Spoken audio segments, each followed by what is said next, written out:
donner la parole au porte-parole sur le projet de loi, sénateur Petitclerc. D'être avec nous encore une fois aujourd'hui et du temps que vous prenez pour répondre à nos questions. I would like Mr.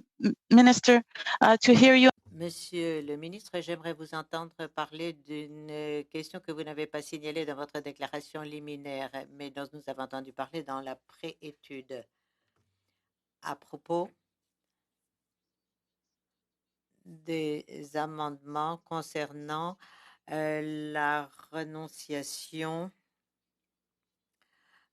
au consentement final.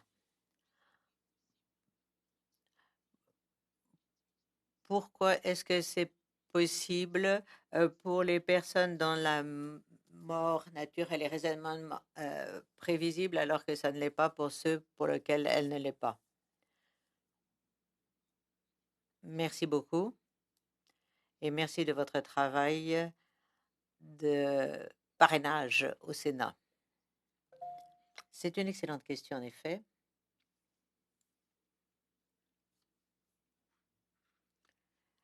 L'amendement Audrey Parker ne s'applique qu'au scénario de fin de vie et il ne devait s'appliquer qu'à ce scénario parce qu'il y avait un consensus très important.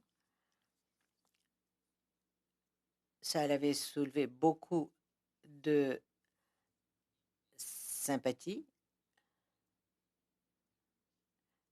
et c'est ainsi que l'on avait décidé qu'on pouvait, sans risque, accepter ce consensus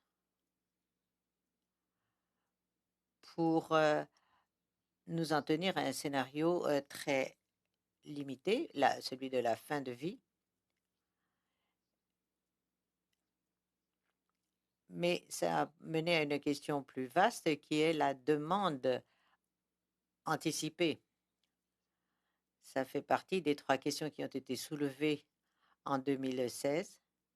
C'est ce qui avait exigé qu'on réexamine la question parce qu'il y a des gens qui voudraient que ce genre de pouvoir soit élargi, surtout dans certains cas de maladie. Et il y en a d'autres qui ne voudraient pas que ce soit élargi. C'est la raison pour laquelle il faut réexaminer la chose. Nous avons travaillé avec le CCA à ce sujet, mais en attendant, nous voulions simplement revenir au scénario de la cause Truchet et puis pouvoir revenir sur les choses, ou plutôt accepter les choses sur lesquelles il y avait un consensus très large. Est-ce qu'il me reste 1 minute, madame? Alors, peut-être encore quelques questions sur la protection de la liberté de conscience pour les praticiens. Vous avez probablement entendu qu'au cours de la préétude, certains ont dit que de même demander à un professionnel de la santé de renvoyer à quelqu'un d'autre, à un autre professionnel, le patient, s'il avait un problème de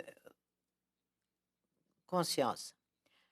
Alors, où est-ce qu'on en est? Eh bien, personne dans le projet de loi n'oblige un praticien à offrir l'AMM à une autre personne. La disposition touchant ce renvoi à quelqu'un d'autre, vous rappellerez qu'il y avait des dispositions dans le code criminel. Ces dispositions sont habituellement décrétées par les provinces parce qu'elles ont compétence en matière de santé.